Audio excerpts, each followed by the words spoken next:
I tried to return them, but I didn't know how to say it right in Arabic, you know. He walks over to me and sits down by me, and he tell me his name, and he had scars on his face. Later on, I found out they beat him. When he came in, he was from Buffalo, New York. He was drafted. His name was Abdul Wakil, right? And he had went home without permission during Ramadan, I believe it was, because he wanted to go home and be with the Jama'ah up in Buffalo for Ramadan, and they were treating him bad in there. When you take a military ID, a picture for your ID in the military, you get just like a license. They're like a license, you know. They're almost like a license. That's the same sort of thing. That's your military ID. You take your picture. They got a ruling, which I didn't even know at that time, that if you took your picture with your beard, you had a beard, and they didn't make you cut it off before you took the picture, by their own law, you can keep your beard. And they let him do that, Abdul Wakil. And on his ID, he had a beard. So he had a beard. But they didn't end there. They gave him hell because he tried to make salat in there and do all the things that we do. He was drafted during the Vietnam War. There was a draft. So he left. So he went AWOL, away without leave. That's what AWOL, away without leave. Right? Went back to Buffalo, New York, and he got busted up there. The FBI picked him up. Just like the FBI got me. They got me in Brooklyn.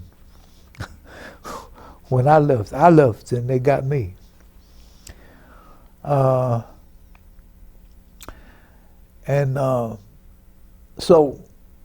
when he went to reception, he was in the bullpen. He got up to make salah. It was time for salah. I don't know what salah. It's time for make salah. He went to make a salah. And they tell him, sit down. He just making a salah. He ain't respond to that. He was making salah. They jumped him. And he was battling with them cats, man. He was a warrior. This dude was a bad dude, little dude, man. But he could fight. And they put him in solitary confinement. I didn't know all that. He's telling me all this later. This is later, okay? Now I'm jumping ahead again. So I go to court, have my first day of my court martial. My parents are there, my wife is there. And somehow during the day, they declared a mistrial. The first day of the trial, they declared a mistrial. Some discrepancy, some technicality or whatever. So I go back to the joint, you know. I'm going back to the stockade, you know, to go back to my cell block, go back to the cell block, go up to my bunk, and who's on top? I was sleeping on the bottom. That brother, they assigned him to my bunk. Could have been assigned anywhere. Could have been in some other cell block. And they assigned him on top. And he's sitting up there. And this is around Asr time now. So now he's giving me dawah.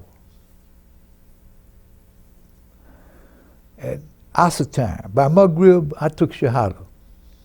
By Maghrib, I took my Shahada. That's like a couple hours maybe not even. And then he took me in the latrine and taught me how to make my wudu. And my first salat was Maghrib with him in Jama'ah. My first salat I ever made in my life was in Jama'ah with him, who taught me how to make wudu. Then he taught me everything. He taught me how to make my salah. He taught me Fatiha. He taught me all the kuls, the 4 kuls, Kul huwallahu ahad, Kul ya ayyuhal kafirun, Kul a'udhu falak, wal nas, the sunnah, subhanaka lahumma. He taught me the salat, man. And within, say, 2 weeks, he gave 8 shahadas. Then we had a Jama'ah, and we making Jama'ah. Then the MP start peeping us that we making Jama'ah. And they start getting busy, man, with their evil self. They started breaking us up, sending people to other cell blocks. They put me in solitary confinement. I don't know why they put me. I forgot. I did something, man. I said something to them, talked back or whatever, in solitary confinement. On 1,200 calories. They got this thing called, they called it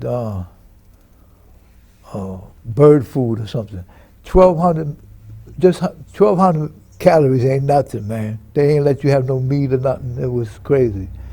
So they had me, they put me in solitary confinement. They put me in a cell with bars, and on the other side of the bars was a mesh. So it always stayed dark in there. All day it was dark. It never got light in there. In the morning, you had like a piece of mattress like about that thick, and in the morning you got to roll it up and put it outside your cell, and it was like a real concrete thing that you laid on. Anyway, I did my, I must have been there like 2 weeks. There was like 2 weeks, man. But they broke us up. That's the whole story about that. When I got out of there, and I went back eventually to my cell block. He had got out. He got out before he got out.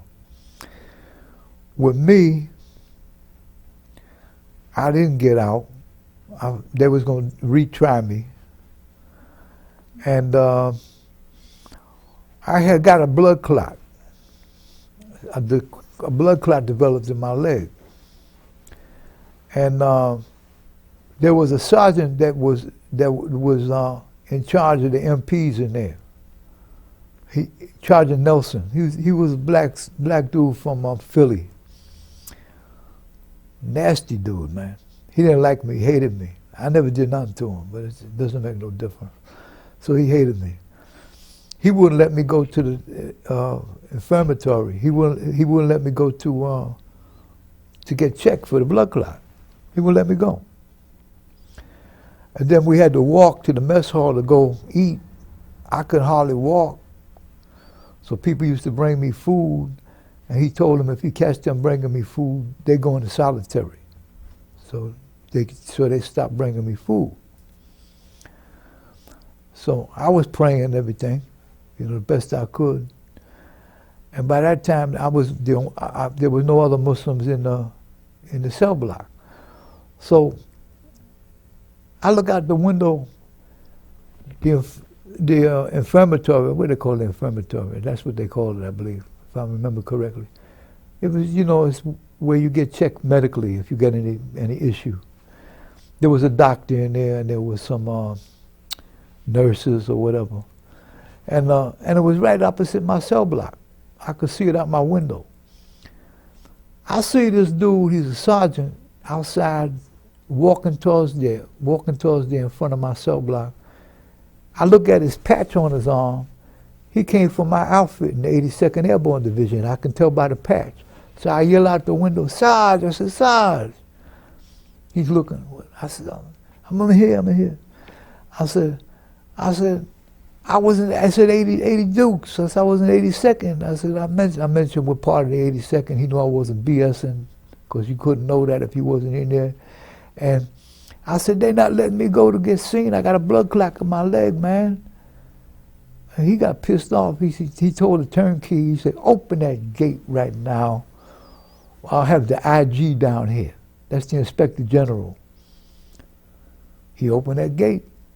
He was a sergeant too, like two under and 3 on top. Staff sergeant. And went there, they seen me. And it took but a couple minutes to say, you gotta go to the hospital, man. This is serious. Like they were telling me something I didn't know, Okay. Sergeant Nelson found out that they were sending me to the hospital. And he couldn't stop that. But what he did do was, when I got I was supposed to get transportation about a mile away from the stockade, the army hospital. He made me walk there. He hooked it up where my guard had a 45, and he was escorting me. I was in handcuffs, right? And he's got this 45, and he made me walk the mile or so to the hospital with that blood clot. That came from Sergeant Nelson, right? If I think back, if I could have proved that, I could have had a case, you know, like I could have made a case about it, but I was so glad to get out of there anyway, so I go in there. When I get there, I had to stop, like I don't know how many times on the way. I had to sit down, you know. And he's threatening me, like, why don't you run or something like that so I can shoot you? But he's talking a whole lot of smack, you know, the cat that was taking me up there. And I get there, they admit me immediately, right? And I'm up in a special ward for people that were locked up, you know, just like they do in the civilian life. They had a ward for people that was incarcerated. So I'm in there. Like 4 days in, I get the news, they come in there with a wheelchair, and they say, you going? I said, where you taking me? He said, you've been released. Out of nowhere. Say, you've been released. Charges dropped. That's from Allah. Charges dropped. I was there 3 weeks recuperating from that blood clot. They used to have to put the blood thinner. They stick a needle in my stomach 4 or 5 times a day.